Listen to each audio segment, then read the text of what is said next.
FBH Internacional y Fish Studios presentan Clasificación A.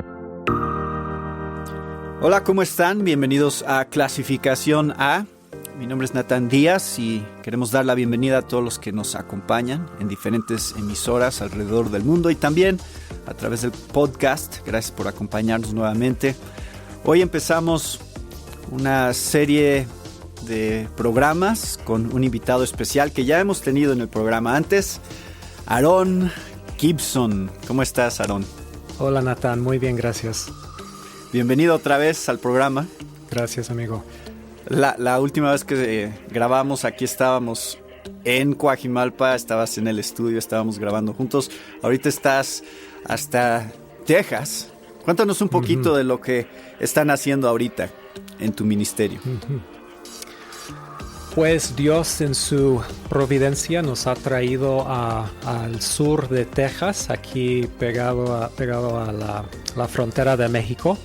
Por muchos años hemos vivido en México, pero estamos pasando un tiempo aquí en Texas para pues ayudar a mis papás y también desde aquí puedo seguir sirviendo a Dios, capacitando a pastores y líderes de iglesias en América Latina. Y la última vez que estuvimos juntos, Aaron, estábamos hablando acerca de teología bíblica. Entonces, es un tema que como ya hemos comentado antes, es un tema muy importante, pero como un resumen para aquellos que a lo mejor no escucharon ese programa, ¿por qué es que consideraríamos que la teología bíblica es un tema importante? ¿Qué es la teología bíblica? ¿Y por qué es importante cuando estamos leyendo la Biblia y estudiando la Biblia? Bueno, la teología bíblica realmente es una forma de leer, una forma de estudiar y de interpretar la Biblia. Es una hermenéutica. Entonces hay diferentes maneras de acercarse uno a la Biblia para entender lo que la Biblia enseña. Una manera muy, muy conocida es la teología sistemática. Sí. La teología sistemática se acerca a la Biblia con una pregunta, puede ser cualquier pregunta, cualquier tema, para entender lo que la Biblia enseña acerca de ese tema. Entonces puede ser el personaje o la persona de Jesucristo, puede ser un tema ética como el aborto, pero en la teología sistemática llegamos a la Biblia con una pregunta que nosotros mismos hemos traído al texto. La teología bíblica es un poco diferente. La teología bíblica lee la Biblia desde el principio hasta el fin, de una manera cronológica, buscando entender lo que la Biblia misma quiere enseñar. Entonces, la teología de la teología bíblica es la teología que surge o se levanta naturalmente de la Biblia, de lo que llamamos la metanarrativa, la gran historia de la Biblia. La teología bíblica, pues, cree que la Biblia es una gran historia, aunque se hace de muchas historias individuales, hay muchos personajes, es una gran historia. Y esa historia desarrolla el mensaje que Dios quiere comunicar al mundo. Entonces, en la teología bíblica estamos buscando entender lo que Dios nos quiere comunicar a través de su gran historia. Y hay varios temas que se desarrollan a lo largo de la Biblia, como decíamos, y eso es parte de la teología bíblica. Hoy queremos platicar, Aaron, acerca de un tema en particular, que es uno de estos temas que están detrás de toda la historia bíblica, que es el tema del reino de Dios. Ese tema lo vamos a encontrar una y otra vez a lo largo de pues, todas las historias que vamos leyendo, que están conectadas, y eso se desarrolla desde el Antiguo Testamento hasta el Nuevo Testamento, ¿no? Entonces, vamos a platicar de este tema. Aaron, cuéntanos un poquito de qué se trata esta idea del reino de Dios y cómo es que se desarrolla. Pues cuando hacemos la pregunta, ¿qué es lo que Dios está haciendo en la historia? Porque la Biblia abre con la historia de la creación del mundo. Y después de la creación tenemos la caída. Y si nos preguntamos qué es lo que Dios está haciendo, la respuesta que encontramos es que Dios está trabajando, Dios está obrando para establecer su reino por medio de su Hijo Jesucristo.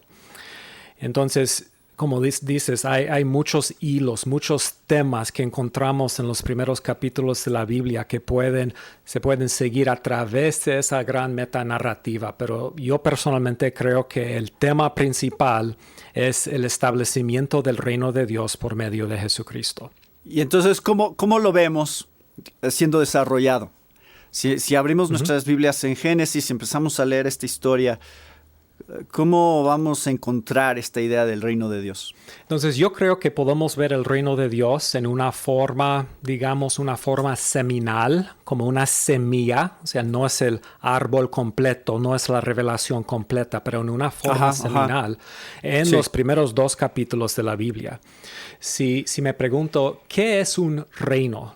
Puedo ver que cada reino tiene 3 elementos. Primero, obviamente, tenemos el rey, el que reina. Y cuando leo Génesis 1, creo que nos está presentando ese rey, es el rey Elohim, Yahvé.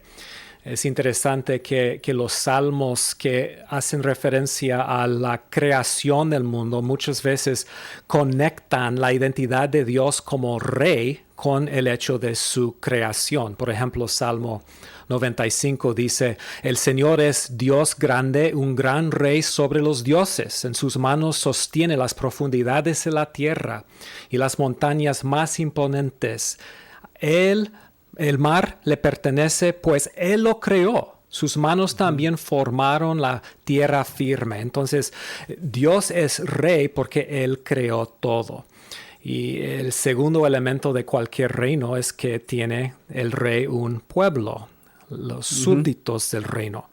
Claro. Y también podemos ver en Génesis 1 que Dios está creando, está formando a un pueblo, un pueblo o personas que lo aman, lo adoran, lo sirven y lo obedecen. Y cuando Dios creó a Adán y Eva, es lo que Él hizo.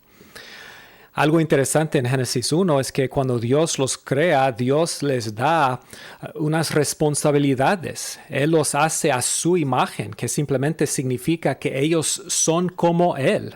O sea, toda la creación expone la gloria de Dios, pero el ser humano de una manera muy específica es la imagen de Dios. Y ser hecho a la imagen de Dios implica varias cosas. Una cosa que implica es que el hombre tiene que dominar o sojuzgar la tierra. Tiene que ejercitar dominio sobre la tierra. Eso es lenguaje que viene de un reino. Y lo que aprendemos es que Dios gobierna por medio de un rey mediador, por medio de rey mediadores. Y el tercer elemento es un lugar.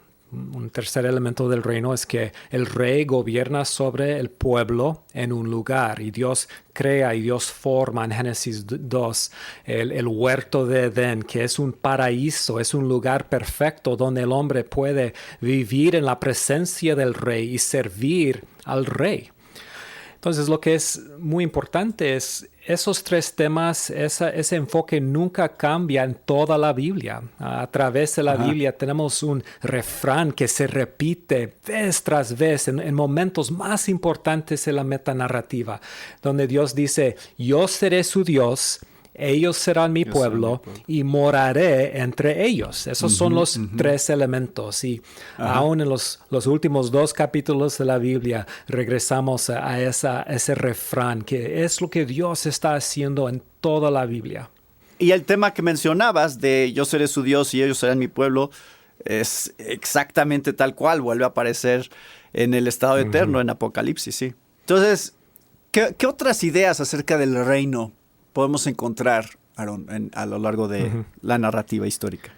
de la Biblia. Sí, pues el siguiente momento importante es Génesis 3. Como sabemos, es la historia de la caída. Y cuando entra Satanás como una serpiente, su deseo es destruir el reino de Dios. Y algo que vemos en capítulos 1 y 2 es que Dios gobierna por medio de su palabra, que la palabra de Dios es el instrumento del rey por la cual él gobierna. Y Calvino dijo que la palabra de Dios es el cetro del rey.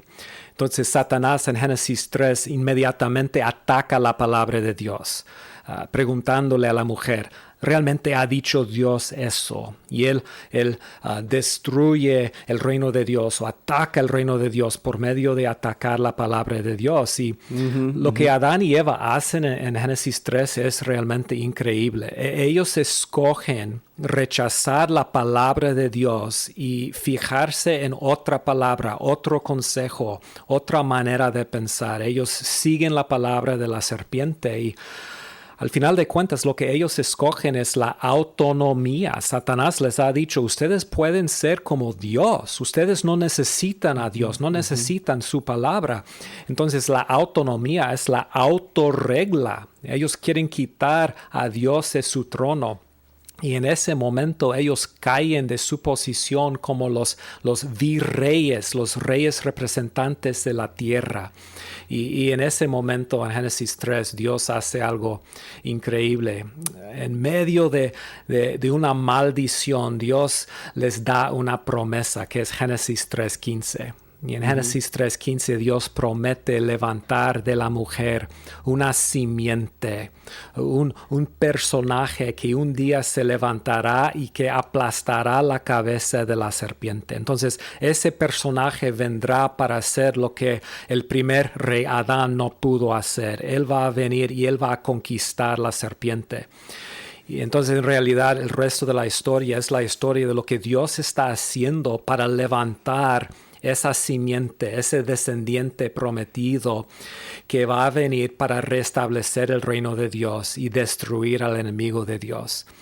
Y desde el siguiente capítulo podemos ver que Satanás está trabajando en la batalla entre los dos hijos de Adán y Eva que están peleando, porque Dios había dicho en Génesis 3:15, pondré enemistad entre esos dos grupos.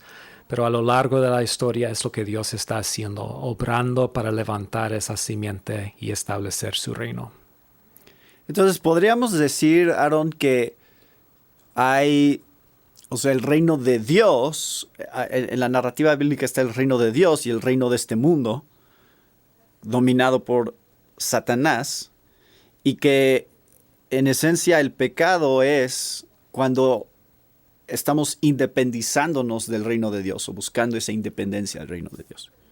Esa sería una manera correcta de definirlo. Sí, es lo que hizo Satanás mismo. Él no quería someterse a Dios. Él quería elevarse, levantarse encima de Dios. Y es lo que nosotros hacemos. Cada vez que pecamos, estamos rebelando contra Dios y su palabra y su reino. Y continúa la historia.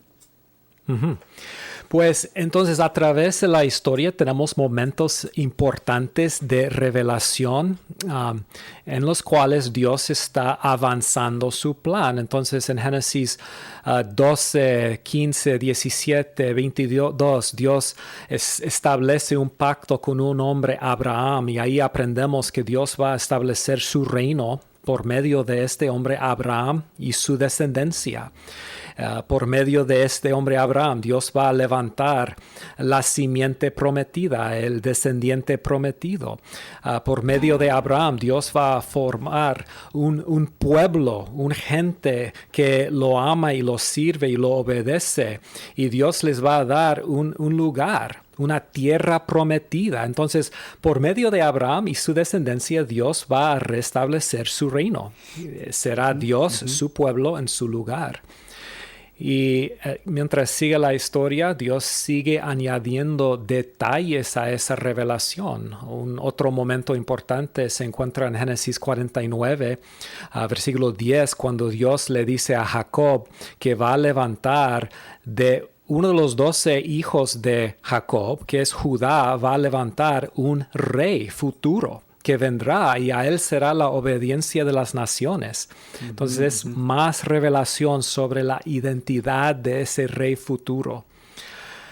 Y así sigue la historia. En el libro de Éxodo encontramos que el pueblo de Dios no está en el lugar de Dios y no están en una relación con Dios. Están esclavizados, están bajo el poder, el gobierno de un rey foráneo que es su enemigo. Y entonces Dios viene y los rescata de Egipto. ¿Para qué los rescata? Los rescata para llevarlos a sí mismo, a su lugar que Él ha preparado para ellos, para hacerlos su pueblo, para que Él sea su Dios, para que ellos puedan vivir delante de Él, amándolo, obedeciéndolo y sirviéndolo. Y es el propósito del Éxodo, es formar ese pueblo, los lleva al monte Sinaí. Y en Sinaí hace un pacto con ellos, donde Él los identifica como su tesoro especial. Todas las naciones, toda la tierra es mía, pero ustedes son mi pueblo especial. Y yo voy a ser su Dios. Yo les voy a hacer un reino de sacerdotes y un pueblo santo, un pueblo separado, un pueblo que refleja el carácter de Dios. Entonces ellos van a ser como Adán, portadores de la imagen de Dios. Dios está formando un nuevo pueblo. Y pues sigue la historia. Quizá el siguiente momento más importante es el pacto davídico. Una vez que Israel se encuentra en su tierra prometida y ya tiene su rey, que es el hijo de Judá prometido, Dios le dice a David: voy a darte a ti una familia de reyes, y se va a levantar de tus descendientes un rey futuro que será mi hijo, y él tendrá un reino eterno y se sentará sobre tu trono y sobre mi trono para siempre. Y eso pues nos lleva al Nuevo Testamento, porque cuando abrimos la primera página del Nuevo Testamento, Jesús se presenta como el Mesías, el Rey ungido, el hijo de David, el hijo de Abraham. Él es el Rey. La genealogía demuestra que Él tiene el derecho de ser un Rey. Y el Nuevo Testamento lo presenta así. Su mensaje es: el reino de Dios se ha acercado, el reino de Dios ha venido. ¿Por qué? Porque el reino de Dios está aquí. ¿Y qué es lo que Él está haciendo? Bueno, comienza a formar un pueblo. Recoge un grupo pequeño de 12 hombres, que es como el nuevo Israel reconstituido. Y ellos son sus seguidores. Y por medio de ellos, Dios quiere formar ese pueblo que será el pueblo del reino de Dios. Y entonces estamos viendo que Dios tiene un plan no nada más para un grupo étnico específico, sino para todo el mundo, ¿no? Sí. Sí, y eso se ve claramente desde el pacto abrahámico. Bueno, antes también, pero Dios le dijo a Abraham: yo te estoy llamando, Abraham, y yo te estoy bendiciendo para que todas las familias todas las familias de la tierra, todas las naciones sean bendecidas por medio de ti. Y hasta que él dice a Abraham: yo haré de ti muchas naciones. O sea, el punto no es solamente la nación de Israel. El punto es hacer un reino de todas las naciones. Y es el punto en Éxodo 19, cuando Dios dice: voy a hacer a Israel un reino de sacerdotes. Un sacerdote es un mediador entre Dios y las naciones. Israel va a funcionar como un reino de sacerdotes, porque van a mediar las bendiciones de Dios a las naciones. Entonces, es anticipado en el Antiguo Testamento, pero encontramos de una manera más explícita en el Nuevo Testamento cómo ya se ve el cumplimiento de eso, ¿no? Sí, sí. Y el Evangelio que deben predicar a todas las naciones. Todas Se las llama naciones. el Evangelio del Reino, ¿verdad? Entonces, Mateo 28, la gran comisión, Jesús dice, toda autoridad me ha sido dada. Entonces, Él ha recibido como ese rey toda autoridad. ¿Y qué tienen que hacer los discípulos? Tienen que ir a todas las naciones y anunciar ese mensaje, hacer discípulos de las naciones. ¿Qué es un discípulo? Bueno, Jesús dice, un discípulo es alguien que obedece todo que yo, el rey, he mandado. Entonces, Sí. por medio de la predicación del Evangelio, del reino, Dios está extendiendo su reino a todas las naciones. ¿Cómo encontramos entonces que se termina de desarrollar este tema? Ya hablamos un poquito de lo de Apocalipsis, pero ¿cómo se termina de desarrollar entonces este tema del reino en el Nuevo Testamento? Pues de varias maneras. Ya mencioné que la extensión del Evangelio funciona para extender el reino. Entonces, ¿cómo es que Dios añada súbditos a su pueblo, a su reino? Bueno, los conquista por medio del Evangelio. Cuando alguien Sí. cree en Jesucristo, está doblando sus rodillas y está confesando que Jesús es el Señor. Entonces, Pablo dice en Romanos que está llamando a las naciones a obediencia a Dios. Entonces, uno es integrado, es incluido en el reino de Dios cuando cree en Jesucristo.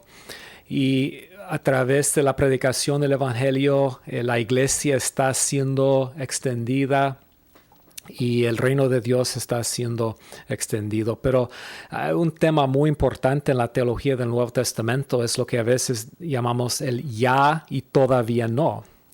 Claro. El ya y todavía no. Y eso es importante en el Nuevo Testamento cuando hablamos del reino, porque Jesús dijo, el reino de Dios ha llegado.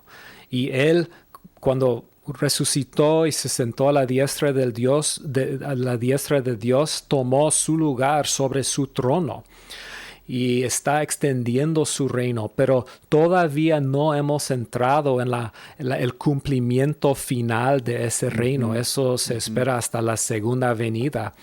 ¿Y qué es lo que está haciendo? Bueno, está extendiendo su reino y está conquistando sus enemigos. 1 Corintios 15 Sí. dice que Él tiene que reinar hasta que Él haga todos sus enemigos, ¿cómo lo dice? Debajo de sus pies, sí. Debajo de sus pies. Y el último enemigo a vencer es la muerte. Entonces, está en el proceso de derrotar a sus enemigos y en su segunda venida derrotar la muerte. Y todos los enemigos, Satanás, Y la todos, serpiente ajá. antigua, en Sí. Apocalipsis él es el dragón, será destruido, la muerte, y por medio de nuestra resurrección conquistará para siempre la muerte, y en este momento entraremos en el reino eterno de Dios. Y ese es el tema que encontramos en Apocalipsis. En los últimos capítulos de Apocalipsis encontramos ya ese tema siendo explicado, cómo se va a cumplir la manera en la cual el reino de Dios será establecido ya de una manera perfecta y eterna. Sí, amén. Pues, Aaron, este es un buen resumen. Creo que ahorita en 25 minutos pudimos resumir toda la Biblia en cuanto a este tema del reino. Pero esto es útil porque ayuda a la gente a entender cómo se ve la teología bíblica en cuanto a estos temas. Cómo se desarrolla de una manera que hace que tenga sentido, que tenga armonía toda la Biblia. Y claramente estos son los temas que vamos a encontrar, no importa en qué parte de la Biblia estés. Sí, sí, Y así creo es. que todo cristiano es útil que entienda estas cosas, ¿no? Sí, sí, estoy de acuerdo. Cuando leo la Biblia, en cualquier momento, si me pregunto qué es lo que Dios está haciendo aquí, la respuesta siempre es, está obrando y trabajando para establecer su reino, revelarse como Dios y como Rey, formar su pueblo y llevarlos a su lugar especial. Pues gracias, Aaron, por compartir esto con nosotros hoy. Creo que esto ha sido muy útil, de mucha bendición para los que nos están escuchando, porque es útil para mí, en lo personal, pensar en estas cosas y ayudarme a entender cómo leer la Biblia especialmente, ¿no? Qué bien. Muy Y bien. cómo explicar la Biblia. Pues gracias, Aarón. Entonces nos vemos en el próximo programa para seguir desarrollando algunos de estos temas de teología bíblica. Perfecto. Muchas gracias, Natán. Que Dios te bendiga. Gracias, Aarón, y gracias a todos ustedes por acompañarnos esta semana con otro tema de interés para la familia de hoy. Se despide de ustedes, Natán Díaz.